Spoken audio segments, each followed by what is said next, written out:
Welcome back to my channel. ഞാൻ ഇവിടെ എത്തിയിരിക്കുന്നത് ചെടികളെ കുറിച്ചെല്ലാം കുറച്ച് കാര്യങ്ങൾ നിങ്ങൾക്ക് പറഞ്ഞു തരാനാണ്. നമ്മുടെ ചെടികൾക്ക് രണ്ട് തരം വേരുകളാണ് ഉള്ളത്.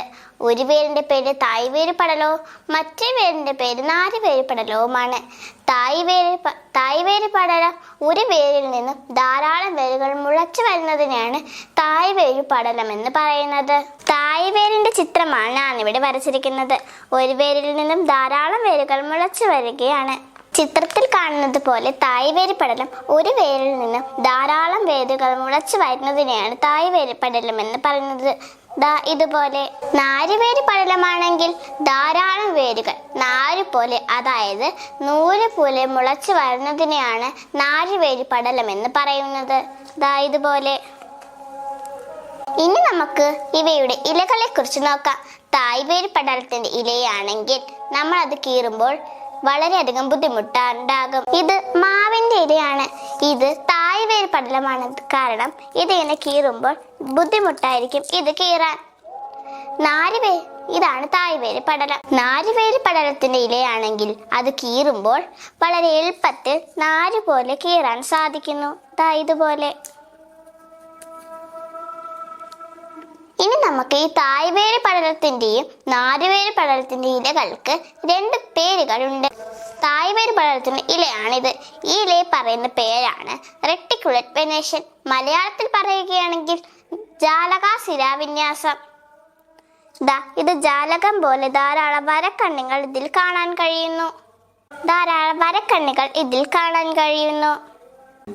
ഇനി നാരുവേര് പടലത്തിന്റെ ഇലയാണെങ്കിൽ ഇലയെ പറയുന്ന പേരാണ് പാരലൽ വെനേഷൻ. മലയാളത്തിൽ പറയുകയാണെങ്കിൽ സമാന്തര ശിലാവിന്യാസം. സമാന്തരം പോലെയാണ് ഈ ഇലയെ കാണപ്പെടുന്നത്, അതായത് സ്ട്രേറ്റ് ലൈനായിട്ട് ഒന്നിലും മുട്ടാതെയാണ് ഈ ഇലയെ കാണപ്പെടുന്നത്. ഇനി നമുക്ക് ഇവയുടെ വിത്തുകളെ കുറിച്ച് നോക്കാം. തായ് വേര് പടലത്തിന്റെ വിത്താണെങ്കിൽ അത് നടുമ്പോൾ രണ്ട് വശത്തു നിന്നും ഇല കാണാൻ സാധിക്കുന്നു. അതിന് പറയുന്ന പേരാണ് ദ്വിബീജപത്ര സസ്യം. ഇനി നാരുവേര് പടലത്തിന്റെ വിത്താണെങ്കിൽ അത് പൊടിച്ചു വരുമ്പോൾ ഒരു വശത്തു നിന്നും മാത്രമേ ഇല കാണാൻ സാധിക്കുകയുള്ളൂ. അതിന് പറയുന്ന പേരാണ് ഏകബീജപത്ര സസ്യം. അപ്പോൾ തായ് വേര് പടലമാണെങ്കിൽ അതിൻ്റെ ഇലയെ പറയുന്ന പേരാണ് ജാലികാ ശിലാവിന്യാസം. അതിന്റെ വിത്തിന് പറയുന്ന പേരാണ് ദ്വിബീജപത്ര സസ്യം. നാരുവേര് പടലമാണെങ്കിൽ അതിന്റെ ഇലയെ പറയുന്ന പേരാണ് സമാന്തര ശിലാവിന്യാസം. അതിന്റെ വിത്തിന് പറയുന്ന പേരാണ് ഏകബീജപത്ര സസ്യവും. ഇനി നമുക്ക് അവയുടെ ചെടികൾ വളരുന്നതിനെ കുറിച്ച് നോക്കാം.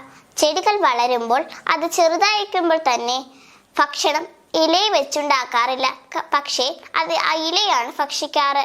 അതുകൊണ്ടാണ് അത് വളരും തോറും അതിൻ്റെ ഇലകൾ ചെറുതായി ചുരുങ്ങി വരിക. നമ്മൾ ഒരു വിത്ത് നട്ടു കഴിഞ്ഞാൽ അത് മുളച്ചു വരുമ്പോൾ ആദ്യം പുറത്തു വരുന്ന ഭാഗത്തിന്റെ പേരാണ് ബീജമൂലം. ഇംഗ്ലീഷിൽ പറയുകയാണെങ്കിൽ റാഡിക്കൽ. രണ്ടാമത് മുളച്ചു വരുന്ന ഭാഗത്തിന് പറയുന്ന പേരാണ് ബീജശീർഷം. ഇംഗ്ലീഷിൽ പറയുകയാണെങ്കിൽ പെംബ്ലിയൂൾ. ഇതിൽ നിന്നൊക്കെ വ്യത്യാസമായിരിക്കുന്നത് ഒരേ ഒരു ചെടിയാണ് ചേമ്പ്. ചേമ്പിന് നാരുവേര് പടലമാണ്, പക്ഷേ അതിൻ്റെ ഇല ജാലികാ ശിലാവിന്യാസവുമാണ്. അതുമാത്രമാണ് ഇവയിൽ നിന്നും വ്യത്യാസമായി കാണപ്പെടുന്നത്.